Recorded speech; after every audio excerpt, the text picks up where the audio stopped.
Hello বন্ধুরা, welcome back to my channel. তোমাদের সকলকে ব্লগ ভিডিওতে স্বাগত জানিয়ে আজকে ব্লগটা শুরু করছি। বন্ধুরা, আবার আরেকটি ডিজাইন নিয়ে তোমাদের মাঝে চলে এসেছি। বন্ধুরা, আজকের এই ব্যাকনেক ডিজাইনটি হচ্ছে হাউস ডিজাইন। তোমরা এভরিথিং ডিজাইন দেখেছো বন্ধুরা, কিন্তু আজকে এই ডিজাইনটি দেখতে পাচ্ছ হাউস একটি ডিজাইন তৈরি করে তোমাদের দেখাবো। A to Z cutting stitching সম্পূর্ণটা তোমাদের করে দেখাবো। বন্ধুরা, এক ঝলকে দেখে নাও আমার এই হাউস ডিজাইনটি কীভাবে তৈরি করছে। গলার ফার্স্টটা নিচ্ছি 3.5 ইঞ্চি বন্ধুরা, আর গলার ডিপটা নিচ্ছি আমি 4 ইঞ্চি। আর এখান থেকে আমি নিচের দিকেও 4 ইঞ্চি থেকে দাগ দিয়ে নিয়ে আবার 1 ইঞ্চি রাউন্ড শেপ দিয়ে আমি এটাকে গোল করে রাউন্ড করে নেব। বন্ধুরা, উপরের জায়গাটা গোল করে রাউন্ড করে নিয়ে তারপর আমি যে নিচের যে ডিপটা নামাবো সেটা এখান থেকে প্রায় আমি 8 ইঞ্চিতে একটা দাগ কেটে নেব। বন্ধুরা দেখো, মিডলে একটা পয়েন্টে দিয়ে নিলাম। এখানে ফার্স্টটা নিচে আমি 4 ইঞ্চি হালকা করে রাউন্ড করে নেব। দেখো বন্ধুরা, একদম কোনাকুনি রাউন্ড করবে না, এটাকে হালকা করে এভাবে একটু রাউন্ড করে নেব। তারপর দেখো, এখান থেকে যে 4 নিয়েছিলাম, যে 4 অবধি দাগ দিয়ে, কিন্তু এখানে আমি 4 নেব না, এখানে আমি 3 ইঞ্চি নিচ্ছি। 3 নিয়ে দেখো এখানে একটা 3-এর সাথে রাউন্ড করে মিলিয়ে দিলাম। বন্ধুরা, সেমভাবে আমি অপর পৃষ্ঠাতে করে নেব। সেমভাবে দেখো অপর পৃষ্ঠাতে আমি দাগ দিয়ে নিচ্ছি। আবার দেখো এটাকে সোজা করে এটা কীরকম হয়েছে। বন্ধুরা, এবার এটাকে আমি যে মেন কাপড়টা ছিল সেই মেন কাপড়ের সাথে আমি লাইনিংটাকে অ্যাটাচ করে নেব। প্রথমে মিডল থেকে সিলিয়ে আমি লাইনিংটাকে অ্যাটাচ করে নেব। বন্ধুরা, তোমরা যদি এই ব্লাউজ ডিজাইনটি তোমরা তৈরি করতে চাও, হাউস ডিজাইনটি, তাহলে প্লিজ ভিডিওটাকে স্কিপ করে দেখবে না, কারণ ভিডিওটাকে স্কিপ করে দেখলে হয়তো তোমরা এটা করতে পারবে না সঠিকভাবে।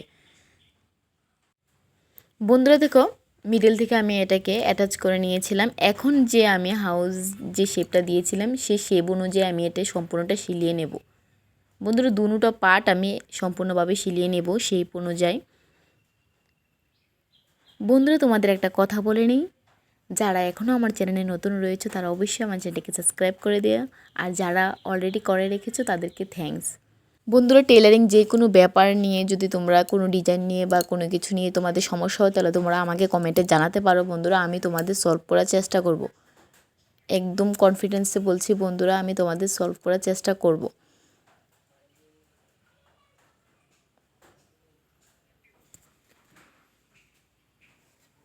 দেখো বন্ধুরা, এবার আমি এটাকে 2 সুতোর মতো কাপড় রেখে আবার সম্পূর্ণটা কেটে নিচ্ছি।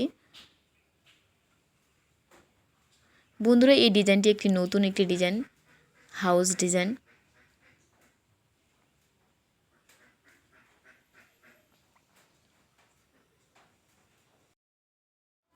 বন্ধুরা, বিভিন্ন ধরনের ডিজাইন যদি তোমরা দেখতে চাও তাহলে তোমরা আমার শর্ট এবং লং ভিডিওতে দেখতে পাবে, অনেক ধরনের ডিজাইন দেওয়া রয়েছে। আর যদি তোমরা যে কোনো ডিজাইন তোমরা দেখতে চাও, যে দিদি আমি এই ডিজাইনটা দেখতে চাই বা ওইটা দেখতে চাই, তাহলে তোমরা আমাকে কমেন্টে জানাবে, আমি তোমাদের যথেষ্ট পরিমাণে দেখানোর চেষ্টা করব।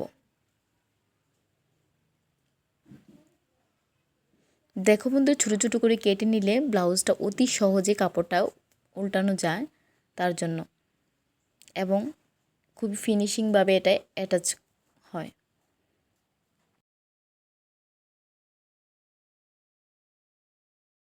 তারপর বন্ধুরা, আমরা এবার কাপড়টাকে উল্টে নেব।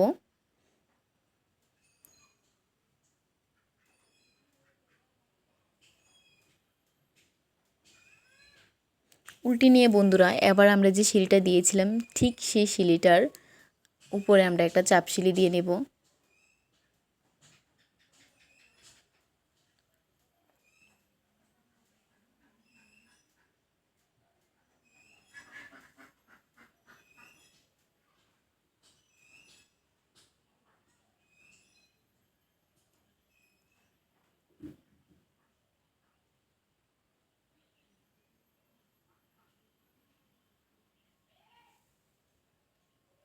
বন্ধুরা দেখো, সম্পূর্ণটা এভাবে চাপ সিলি দিয়ে নেবে, একদম সাইড থেকে পুরোটা সিলিয়ে নেবে।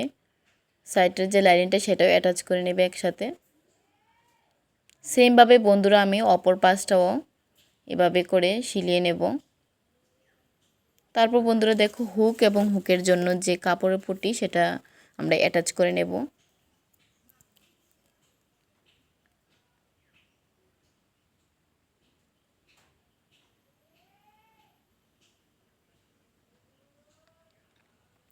দেখো বন্ধুরা, আমরা হুক এবং হুকের জন্য যে কাপড় পট্টি সেটা অ্যাটাচ করে নেওয়া হয়ে গেছে। এখন আমরা যে দুটো দড়ি দিয়ে দেব, তো দড়িটাকে আমি গোল্ডেন দড়ি দিয়ে দিচ্ছি না, এখানে আমি তোমার মেন যে কাপড়ের ব্লাউজ পিসটা রয়েছে সেখান থেকে আমি ডরি তৈরি করে নেব চিকন করে। তো দেখো বন্ধুরা ডরিটাকে কিভাবে তৈরি করছি। 1.5 ইঞ্চি মাপে কেটে একদম তেসরাভাবে কেটে নিয়েছিলাম। তোমরা সোজাভাবে কেটেও ডরিটা তৈরি করতে পারো। দেখো কেটে নিয়ে তারপরে এটাকে একদম 2 সুতের মতো রেখে সিঁড়ি দিয়েছিলাম, দিয়ে এবার আমি সুই এবং সুতার সাহায্যে এটাকে আমি আবার উল্টে নিচ্ছি। দেখো কতটা চিকন হয়েছে। এখন বন্ধুরা আমরা 3টি করে লটকন দেবো, একটাতে 3টি করে লটকন দেবো। তার জন্য কাপড় আগে কেটে রেখেছিলাম, সেই কাপড়টিকে এবারে আমি এটাতে অ্যাটাচ করে নেব। কাপড়ের নিচটাকে দেখো বন্ধুরা ছোট ছোট করে কেটে নিয়েছিলাম লটকনের নিচের জায়গাগুলোকে। বন্ধুরা এই হাউস ডিজাইনটি তোমাদের কেমন লেগেছে? যদি ভালো লেগে থাকে তাহলে ভিডিওটিকে একটা লাইক করবে। আর বন্ধুরা আবারও বলে নিচ্ছে, যারা এখনও আমার চ্যানেলটিকে সাবস্ক্রাইব করেনি তারা অবশ্যই আমার চ্যানেলটিকে সাবস্ক্রাইব করো, আর যারা অলরেডি করে রেখেছো তাদেরকে থ্যাংক। বন্ধুরা এরকমই নিত্য নতুন ডিজাইন নিয়ে আমি তোমাদের মাঝে আসবো। আর নেক্সট আরেকটি ধামাকাদার ভিডিওর সাথে দেখা হচ্ছে। ততক্ষণে ভালো থেকো, সুস্থ থেকো এবং আমার পাশে থেকো, আমাকে সাপোর্ট করো। বাই বন্ধুরা।